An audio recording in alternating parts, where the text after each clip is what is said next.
Here's the 0Z GFS model run at noon today. We have a flow coming out of the north and west, but that's not going to keep our temperatures down. That's mainly on the backside of this trough that's been dinging in across the east. That has this storm system that's been pulling away from the east coast, brought all that severe weather earlier in the week. That's now well off to our east. A little bit of snow activity on the backside of it, across the eastern Great Lakes, back up into New England. Around here, it's still slowly becoming warmer and slowly becoming more sunny with highs in the upper 30s to the lower 50s today, but Saturday, be outside.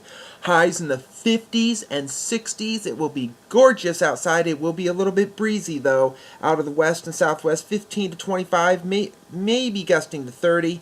Sunday looks to be okay, kind of but there's going to be a little bit chance of precipitation, mainly in the form of rain, maybe a rain-snow mix at night. Highs 40s and 50s on Sunday.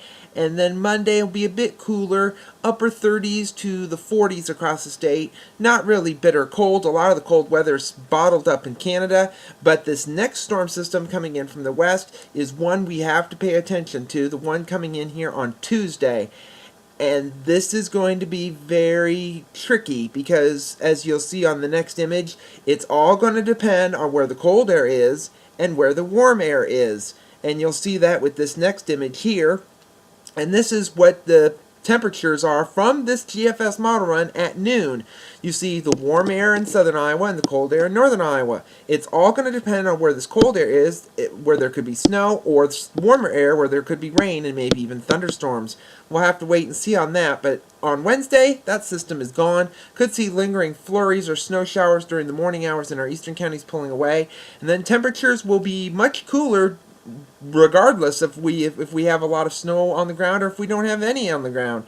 It is going to get cooler, but this is all dependent on what that storm system will do Tuesday into Wednesday. So the rest of the week we're kind of a little bit tricky on what the temperatures will be. We'll just have to wait and see. Going into next Friday, though, another system is approaching from the west. This could bring us some more precipitation. Could be rain, could be snow. We're just going to have to wait and see. We have at least one significant system to get through before we get to this system. Going into the extended period on the 8th of March, flow mainly out of the west at this point, although we still have a couple of systems trying to dig in from the northwest. You see one coming into Minnesota and North Dakota from the north and west, and that could bring a little bit of activity up there, but we'll be on the south side, so the winds will be coming out of the south and west, and that could bring our temperatures up again. We'll have brief periods of warm weather with brief periods of cooler weather, so it'll all average out by the looks of this to be somewhat seasonal. And speaking of a period of maybe a bit cooler weather, here's at the end of the forecast period on the 12th. Got a ridge over the west coast, trough kind of over the plain states, and then a bit of a flat ridge over the Great Lakes in the east. And with that trough axis over our area, that means a storm system. That means rain and or snow across the area. Of course, this is more than 2 weeks out. Things can change, but we'll keep watching it over the next couple of weeks to see what comes of it. Satellite image from last evening. We had one storm system about to move off the image, well out into the Atlantic. A lot of low clouds with flurries, snow showers across the Great Lakes, Ohio River Valley.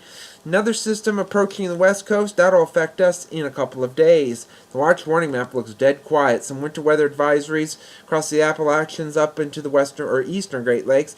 Flash flood watch over northern Maine. Other than that, nothing's going on at this point. It won't stay that way because the QPF chart over the next 5 days, lots of precipitation out in the northwest, the northern Rockies, back into the central Rockies, into the plains, and into the southeast.